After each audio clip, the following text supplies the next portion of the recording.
the crack, guys? Welcome back to my channel. Kazzy here, and in this video I'm going to be doing the Hamilton book tag.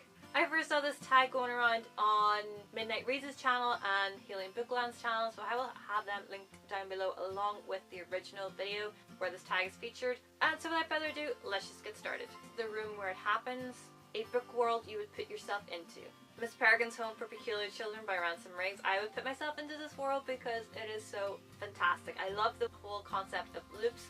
I love Miss Peregrine, she owns my heart. And the characters, I just love their abilities, I love the world, I love the inbrings, I love everything about this world. It just screams X-Men and Sanctuary to me.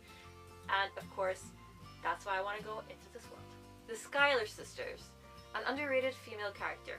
For this I went with Stella from Caraval by Stephanie Garber. Stella is a very underutilized character in Caraval. She's seen as this character that's very willful, very spirited. She's also seen to be very weak, especially by her older sister Scarlet.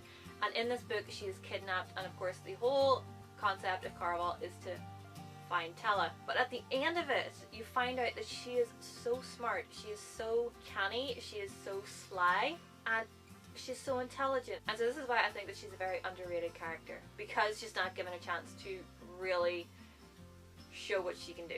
My Shot. A character that goes after what they want and doesn't let anything stop them.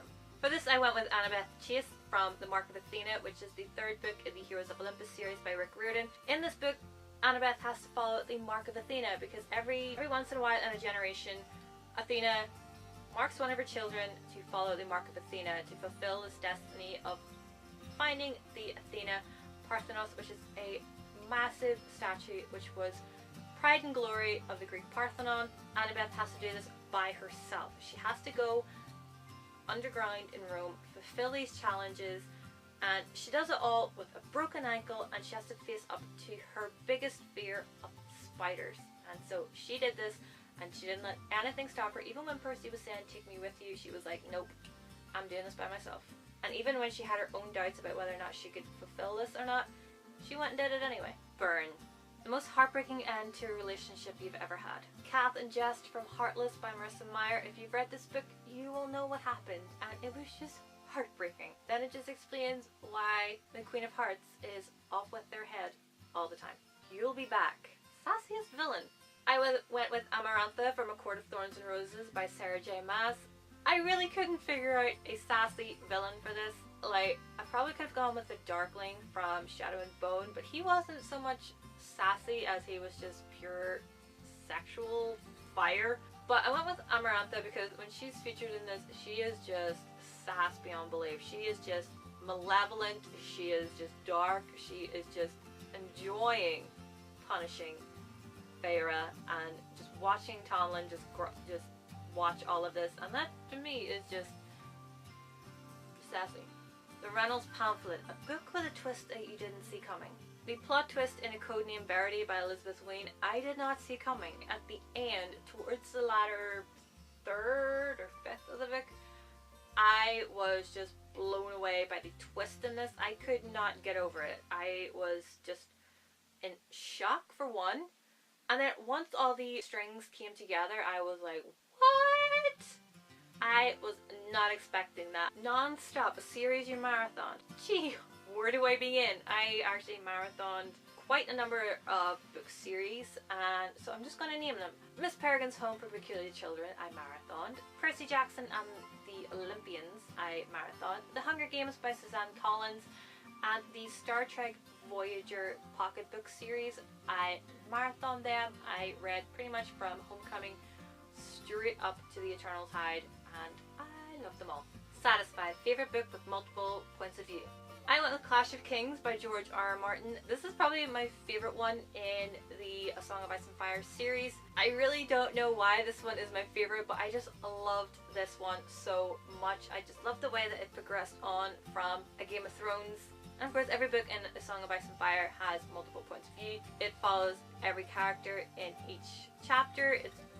It's told in the third person, so I'm not quite sure if this works. If it's not, then it's Codename Verity.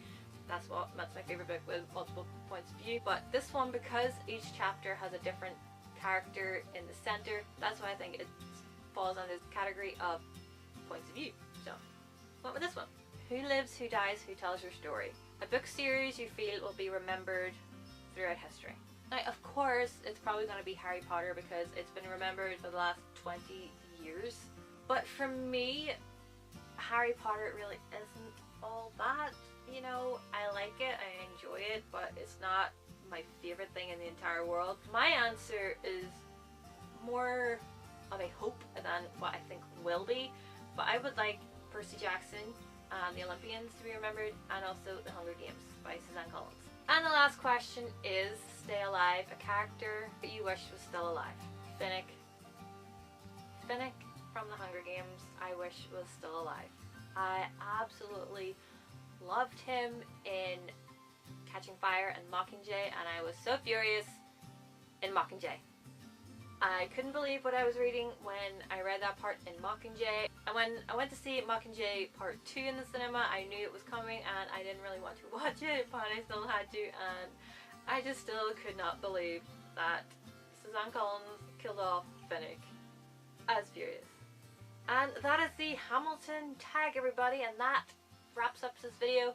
Give it a thumbs up if you liked it, and if you love Hamilton, because like everybody, I love Hamilton. I am absolutely obsessed with it right now, especially Yorktown. That song, Yorktown, it is literally on repeat in my car. I pretty much do not get beyond that track. It is quite sad, but it is just such an epic tune. I love it. Give this video a thumbs up, subscribe if you're new, and I will see you in my next video. Bye!